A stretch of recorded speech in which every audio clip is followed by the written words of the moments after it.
Storytime friends, it's Miss Doreen here in the Storytime room of the Rockwell County Library with a story for you today. Before I tell you the story though, let's put our arms up like this. Sometimes my hands are at my sides. Sometimes behind my back they hide. Sometimes I wiggle my fingers so, then shake them fast and shake them slow. Sometimes my hands go clap, clap, clap. Then I put them in my lap. Now they're quiet as can be, because it's listening time, you see. And today I'm going to tell you a story that's going to be told on the flannel board. And the name of my story is An Apple to Share. Well, one beautiful fall day in Rockwell, Texas, the animals were outside busy looking for food to store up for the winter.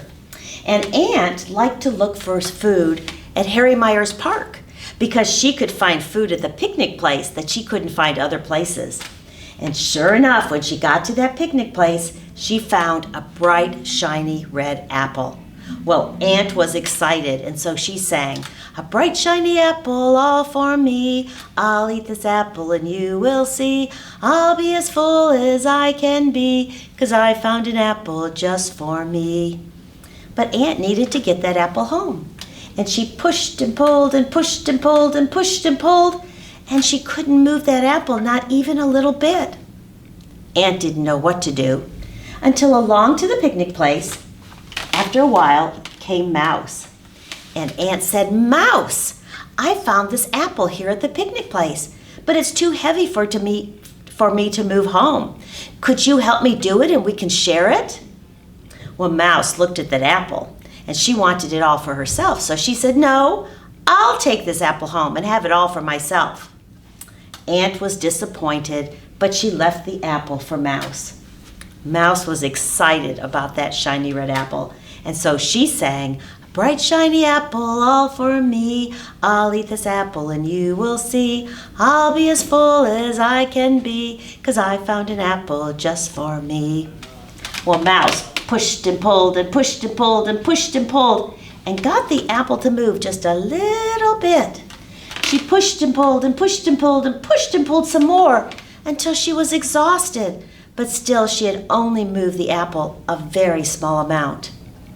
Well, Mouse didn't know what to do until after a while to the picnic place came Squirrel. And Mouse said, "Squirrel, I found this apple in the picnic place, but it's too heavy for me to move home. Will you help me? We can share it." Well, Squirrel looked at that apple and he wanted it all for himself. So he said, "No, I'll take this apple home and have it all for myself." Well, Mouse was disappointed, but she left the apple for Squirrel. Now, Squirrel was excited about that apple, and so he sang, "A bright shiny apple all for me. I'll eat this apple and you will see. I'll be as full as I can be, 'cause I found an apple just for me." Well, Squirrel was a bigger animal, so he pushed and pulled and pushed and pulled and pushed and pulled, and he got the apple to move just a little bit. And he pushed and pulled and pushed and pulled and pushed and pulled and pushed and pulled some more, and he got the apple to move just a little bit. Well, Squirrel pushed and pulled and pushed and pulled and pushed and pulled until he was exhausted, and he still had only moved the apple a little ways, and it was still so far away from home, and he didn't know what to do. After a while, back to the picnic place came Mouse and Aunt. And Aunt looked at Squirrel and looked at that apple, and she knew exactly what had happened.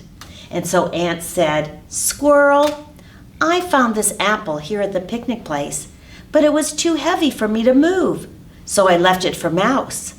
And it was too heavy for Mouse, so she left it for you. And as big as you are, even you can't move this apple all by yourself. Why don't we share it and work together?" Well, Squirrel wanted the apple all for himself, but he knew that Aunt was right. And so with his very sharp teeth,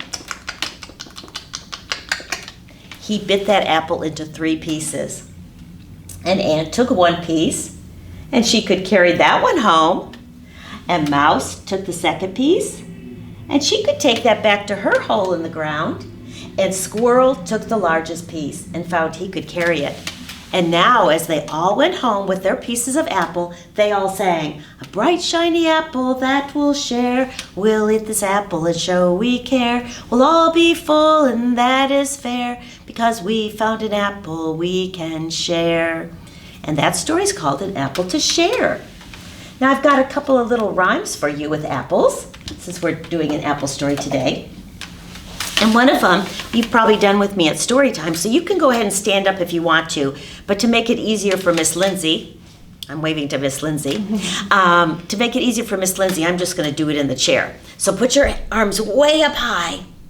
And this is how it goes. Way up high in the apple tree, 2 red apples smiled at me. I shook that tree as hard as I could, and down fell the apples. They were good. Okay, can you do that one more time with me? Okay, put your apples up in the tree.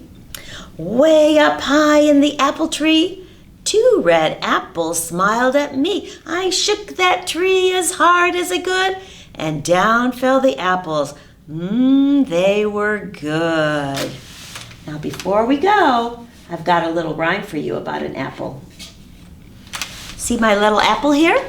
And here's my worm. Can you see my worm on my finger? I put a little face on there. Here's a wiggly little worm looking for some lunch. He sees a shiny apple. It looks good enough to munch. He opens up his little mouth and takes a bite so wide, he pops right through the apple and comes out the other side. There he is, right through the apple. Well, it's been so much fun to share these stories with you today, and look for some more coming up in the future. But for now, let's say goodbye with our thank you rhyme. My hands say thank you with a clap, clap, clap. My feet say thank you with a tap, tap, tap. Clap, clap, clap, tap, tap, tap. Thank you for joining me for stories today. Goodbye.